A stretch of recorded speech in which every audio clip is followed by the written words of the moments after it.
Hi all welcome back Rashmi's YouTube channel. ಬನ್ನಿ ಇವತ್ತು ನಾವು ಉಪ್ಪಿಟ್ಟು ರೆಸಿಪಿನ ಮಾಡೋಣ. ತುಂಬ ಸುಲಭವಾಗಿ ತರಕಾರಿ ಮನೆಯಲ್ಲಿ ಏನೂ ಇಲ್ಲ ಅಂತಂದಾಗ ಈ ರೀತಿ ಹೋಟೆಲ್ ಸ್ಟೈಲ್ನಲ್ಲಿ ತುಂಬ ಚೆನ್ನಾಗಿರುವಂಥ ಉಪ್ಪಿಟ್ಟನ್ನ ಮಾಡ್ಕೊಂಡು ತಿನ್ಬೋದು. ಬನ್ನಿ ಇದಕ್ಕೆಲ್ಲ ಏನೆಲ್ಲ ಐಟಮ್ಸ್ ಬೇಕು ಅಂತ ನೋಡ್ಕೊಂಡು ಬರೋಣ.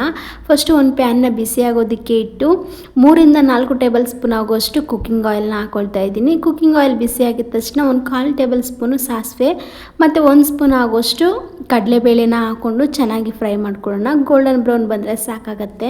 ಈಗ ಕಡಲೆಬೇಳೆ ಮತ್ತು ಸಾಸಿವೆ ಚೆನ್ನಾಗಿ ಕುಕ್ಕಿಂಗ್ ಆಯಿಲಲ್ಲಿ ಫ್ರೈ ಆಗಿದೆ. ಇವಾಗ ನಾನು ಮೀಡಿಯಮ್ ಸೈಜಲ್ಲಿ 2 ಈರುಳ್ಳಿನ ತೊಗೊಂಡಿದ್ದೀನಿ, ಸಣ್ಣದಾಗಿ ಕಟ್ ಮಾಡಿ ಇಟ್ಕೊಂಡಿದ್ದೀನಿ. ನಿಮ್ಗೆ ಯಾವ ರೀತಿ ಬೇಕೋ ಆ ರೀತಿ ಕಟ್ ಮಾಡ್ಕೊಳ್ಳಿ. ಇವಾಗ ಈರುಳ್ಳಿ ಹಾಕೊಂಡ್ಮೇಲೆ 2-3 ಹಸಿರುಮೆಣಸಿಕಾಯಿನ ಒಂದು ಸ್ವಲ್ಪ ಚಿಕ್ಕದಾಗಿ ಕಟ್ ಮಾಡಿಕೊಂಡು ಎರಡನ್ನೂ ಕೂಡ ಸೇರಿಸ್ಕೊಂಡು ಇದು ಕೂಡ ಕಲರ್ ಚೇಂಜ್ ಆಗಬೇಕು ಅಲ್ಲಿವರೆಗೂ ಚೆನ್ನಾಗಿ ಫ್ರೈನ ಮಾಡ್ಕೊಳ್ಳೋಣ. ಮೀಡಿಯಮ್ ಫ್ಲೇಮಲ್ಲಿ ಇಟ್ಕೊಂಡು ಚೆನ್ನಾಗಿ ಹುರ್ಕೊಳ್ಬೇಕು 2-3 ನಿಮಿಷ. ಇವಾಗ ನೋಡಿ ಕಲರ್ ಚೇಂಜ್ ಆಗ್ತಿದೆ. ಕಲರ್ ಚೇಂಜ್ ಅಂದರೆ ತುಂಬ ಗೋಲ್ಡನ್ ಬ್ರೌನ್ ಕಲರ್ ಬರೋದು ಬೇಡ. ಇವಾಗ ಮೀಡಿಯಮ್ ಆಗಿ ಕಲರ್ ಚೇಂಜ್ ಆಗಿದೆಯಲ್ವಾ, ಇಷ್ಟಾದರೆ ಸಾಕು. ಇವಾಗ 1 ಗರಿ ಆಗೋಷ್ಟು ಕರಿಬೇವು ಸೊಪ್ಪನ್ನ ಸೇರಿಸ್ಕೊತಾ ಇದ್ದೀನಿ. ಈ ಕರಿಬೇವು ಸೊಪ್ಪು ಕೂಡ ಈರುಳ್ಳಿ ಜೊತೆಗೆ ಚೆನ್ನಾಗಿ ರೋಸ್ಟ್ ಆಗಬೇಕು, ಆವಾಗ ತಿನ್ನೋದಕ್ಕೆ ತುಂಬ ಚೆನ್ನಾಗಿರುತ್ತೆ ಕರಿಬೇವು ಸೊಪ್ಪು. ಈ ಟೈಮಲ್ಲಿ ನೀವು ಹಸಿ ಬಟಾಣಿ ಕೂಡ ಹಾಕ್ಕೊಳ್ಬೋದು, ತುಂಬಾ ಚೆನ್ನಾಗಿರುತ್ತೆ. ಬಟ್ ನಾನು ಯಾವುದೇ ತರಕಾರಿನ ಬಳಸದೆ ಮನೆಯಲ್ಲಿ ಮಾಮೂಲಿ ಈರುಳ್ಳಿ ಟೊಮೊಟೊನ ಬಳಸ್ಕೊಂಡು ಸಿಂಪಲ್ಲಾಗಿ ಉಪ್ಪಿಟ್ಟು ಮಾಡೋದು ಹೇಗೆ ಅಂತ ತೋರಿಸ್ಕೊಡ್ತಾ ಇದ್ದೀನಿ.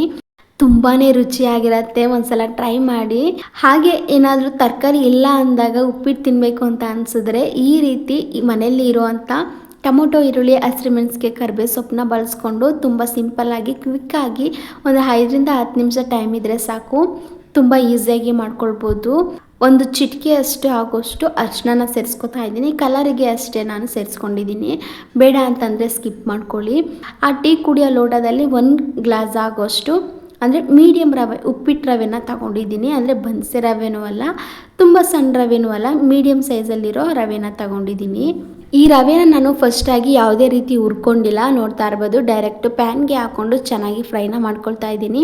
ಅಂದರೆ ಈ ಟೊಮೊಟೊ, ಈರುಳ್ಳಿ ಎಲ್ಲ ಸೇರಿಸ್ಕೊಂಡಿದ್ದೀವಲ್ಲ, ಸೊ ಇದ್ರ ಜೊತೆನೇ ಡೈರೆಕ್ಟಾಗಿ ಹಾಕ್ಕೊಂಡು ಕುಕ್ಕಿಂಗ್ ಆಯಿಲ್ ಜೊತೆ ಚೆನ್ನಾಗಿ ಫ್ರೈನ ಮಾಡ್ಕೊಳ್ತಾ ಇದ್ದೀನಿ. ಅಂದರೆ ಘಮ್ ಅಂತ ಸ್ಮೆಲ್ ಬರಬೇಕು, ಅಲ್ಲಿವರೆಗೂ ಚೆನ್ನಾಗಿ ಫ್ರೈನ ಮಾಡ್ಕೊಳ್ಳೋಣ. ಈ ಥರ ಫ್ರೈ ಮಾಡ್ಕೊಳ್ಳೋದ್ರಿಂದ ಉಪ್ಪಿಟ್ಟು ತುಂಬ ಸಾಫ್ಟಾಗಿ ಆಗುತ್ತೆ ಮತ್ತು ಯಾವುದೇ ರೀತಿ ಗಂಟಾಗೋದಿಲ್ಲ ನಿಮಗೆ.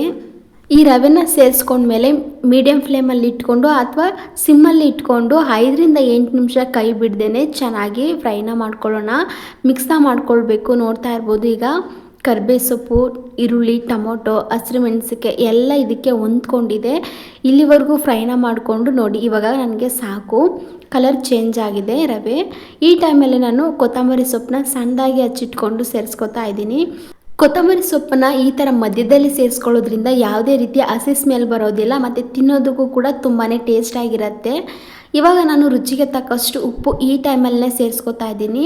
ನಿಮಗೇನಾದರೂ ಈ ಟೈಮಲ್ಲಿ ಉಪ್ಪನ್ನ ಸೇರಿಸ್ಕೊಳ್ಳೋದಕ್ಕೆ ಬರೋದಿಲ್ಲ ಅಂತಂದರೆ ನೀರನ್ನ ಸೇರಿಸ್ಕೊತೀವಲ್ಲ, ಆವಾಗ ನೋಡಿ ನಿಮಗೆ ಎಷ್ಟು ಬೇಕೋ ಅಷ್ಟನ್ನ ಸೇರಿಸ್ಕೊಳ್ಬೋದು.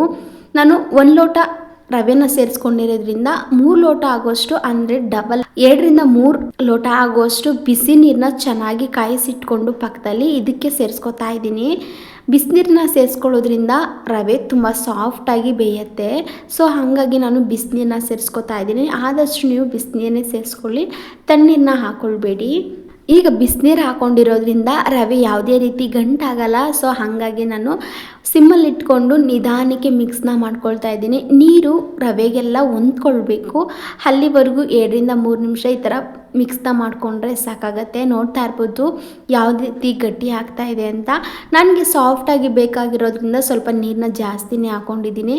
ನಿಮಗೆ ಈ ಥರ ತೆಳುವಾಗಿ ಬೇಡ ಅಂತಂದರೆ 1 ಲೋಟ ರವೆಗೆ 2 ಲೋಟ ನೀರನ್ನ ಹಾಕ್ಕೊಳ್ಳಿ, ಸಾಕಾಗತ್ತೆ. ಇವಾಗ ಎಲ್ಲ ಮಿಕ್ಸ್ನ ಮಾಡಿಕೊಂಡು ಒಂದು ಸೈಡು ಪ್ಲೇಟ್ನ ಮುಚ್ಚಿಟ್ಕೊಡ್ತಾ ಇದ್ದೀನಿ.